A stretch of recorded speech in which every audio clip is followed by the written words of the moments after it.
Well, the Russian invasion of Ukraine is sparking major volatility on Wall Street.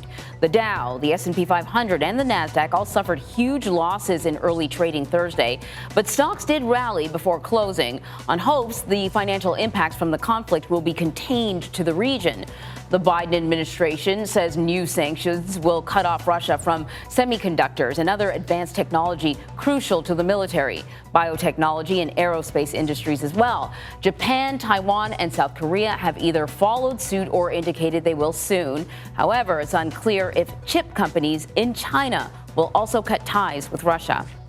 And already rising U.S. gas prices are expected to climb higher amid the Russian aggression in Ukraine. That's according to AAA. The average price is now $3.54 a gallon. That is up from $2.65 a year ago. So for more on all of this, we want to bring in Jay Young. He's the CEO and founder of King Operating Corporation. Thank you so much for joining us. So even before the invasion, though, we were talking about the price of gas. So my question to you is, are gas suppliers already paying more because of the Russian invasion, or are there other factors that are contributing to the price of oil and gas right now?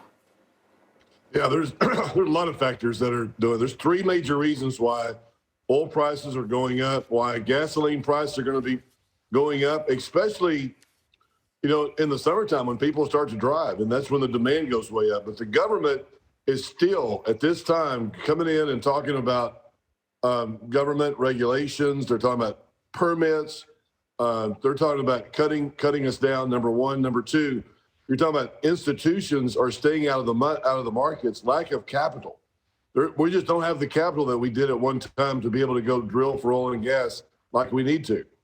And the third reason is because of public companies are still not coming in 100%. They do not want to come in 100% and continue to drill for oil and gas. I mean, Exxon makes $6 billion for oil and gas. Sorry, my thing's going out here.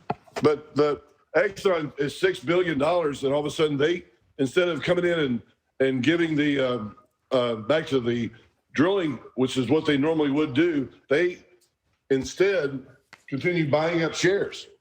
So they're buying up shares instead of going back and drilling for oil and gas is what most companies would do all the time.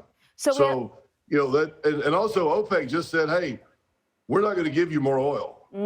So as they're not giving us more oil, that's going to be a problem. So then we have all these factors that were already contributing to the price of gas and oil. Now, on top of that, we have Russia, and we don't know what future sanctions are going to be put in place. Could what's happening in Ukraine and whatever potential sanctions there are against Russia also have an impact on the price of oil and gas? And could we see, things go into the stratosphere? Yes, absolutely. We get about 10 or 11 million barrels. The world needs 100 million barrels of oil a day, and Russia produces 10 to 11. So with that disruption and with Russia taking over Ukraine or trying to take over Ukraine because of all its information and all the resources it has, you're going to see a lot of disruption over there. You're going to see, because, Putin wants higher oil prices, but he doesn't really want them skyrocketing.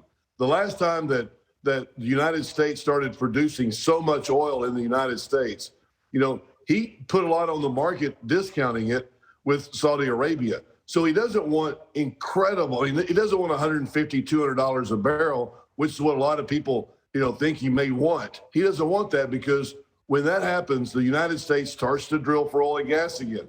Everybody gets in the oil business. Everybody's drilling for oil and gas. It makes our supply over here a lot more. He wants us to be dependent on him as much as possible. He's playing that chess game right now.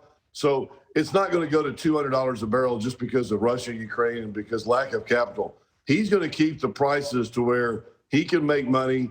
I think $100 a barrel, $120 a barrel is going to be the top of where he's going to allow it. Because once again, like I say, he wants us to be dependent on him. We buy 700,000 barrels a day from him. He wants to continue that. And so he doesn't want it, too high, but it is going to get up there. Yeah, that makes a lot of sense. So a little more pain, but there's a cap to it. Jay Young, thank you very much. Thank you. Have a good day.